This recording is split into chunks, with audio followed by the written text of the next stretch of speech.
पहली बार जब पीएफआई के ठिकानों पर एनआईए ने छापेमारी की, तब हंगामा खड़ा हो गया। दूसरी बार की छापेमारी के बाद अमित शाह ने बिना वक्त गंवाए पीएफआई और उसके सहयोगी संगठनों को प्रतिबंधित कर दिया। जाहिर है कि अब इसको लेकर सियासत भी होगी और हंगामा भी। लेकिन अब तक छापेमारी के बाद जो सबूत हाथ लगे, उससे साफ है कि पीएफआई और उसके सहयोगी संगठन देश के खिलाफ जंग की तैयारियों में जुटे थे और हर मुमकिन संसाधन जुटा रहे थे। छापेमारी के दौरान आईईडी बनाने के शॉर्टकट तरीके वाले दस्तावेज बरामद हुए।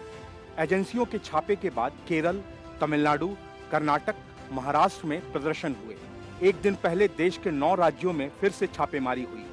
इसमें भी सैकड़ों लोगों को गिरफ्तार किया गया। अब एक एक करके पीएफआई कांड का खुलासा हो रहा है। जनता की सेवा करने के उद्देश्य से बनाए गए इस संगठन में देश को तबाह करने वाले हर काम हो रहे थे। छापेमारी के दौरान जांच एजेंसियों को चौंकाने वाली चीजें बरामद हुई। तमिलनाडु के रामनाड जिले में social democratic party of India यानी एसडीपीआई के जिलाध्यक्ष बराकतुल्लाह के आवास से 2 लॉरेंस एलएचआर 80 बरामद किए गए। एलएचआर 80 जीपीएस के साथ एक हैंडल्ड रेडियो और नेविगेटर है। इसके अलावा एजेंसियों को आईईडी बनाने के दस्तावेज मिले हैं। इनमें आईईडी कैसे बनाई जाए उसके शॉर्ट कोर्स हैं। एजेंसियों को ढेर सारे दस्तावेज भी बरामद हुए हैं, जिसमें देश को इस्लामिक बनाने की तैयारी जैसी बातें कही गई हैं। कोलकाता के पीएफआई दफ्तर से एजुकेशन गाइड मिली है, जिसमें तमाम ऐसी बातें लिखी हैं जो देश के खिलाफ हैं। बेंगलोर में छापेमारी के दौरान पीएफआई लीडर के घर से भारी कैश बरामद हुआ है। गृह मंत्रालय ने जारी गजट में बताया है कि पीएफआई के सहयोगी संगठन फंडिंग का काम करते थे। ये सभी जनता के बीच रहते थे और फंड इकट्ठा करते थे। फंड एकजुट कराने में पीएफआई मेंबर भी साथ देते थे।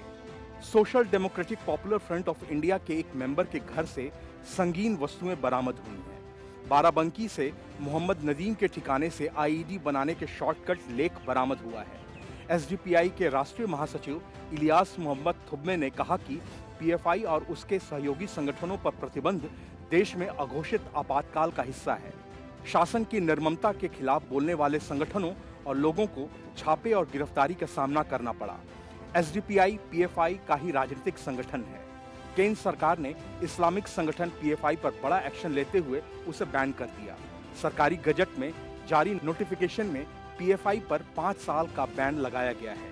पीएफआई के खिलाफ छापेमारी में टेरर लिंक के सबूत मिलने के बाद गृह मंत्रालय ने बड़ी कार्रवाई की है। पीएफआई के साथ ही उसके मददगार संगठनों पर भी बैन लगा दिया गया है। देश विरोधी गतिविधियों के आरोप के बाद बीते 1 हफ्ते के दौरान देश भर के 15 राज्यों में पीएफआई के ठिकानों पर छापेमारी हुई थी। एनआईए और ईडी ने पीएफआई के ठिकानों पर दबिश दी थी। अजमेर दरगाह के आध्यात्मिक प्रमुख जैनुल ओबेद्दीन अली खान ने केंद्र सरकार द्वारा पीएफआई पर प्रतिबंध के फैसले का स्वागत किया है। उन्होंने कहा कि यह कार्रवाई कानून के अनुपालन और आतंकवाद की रोकथाम के लिए की गई है और सभी को इसका स्वागत करना चाहिए। Bureau report, news of India.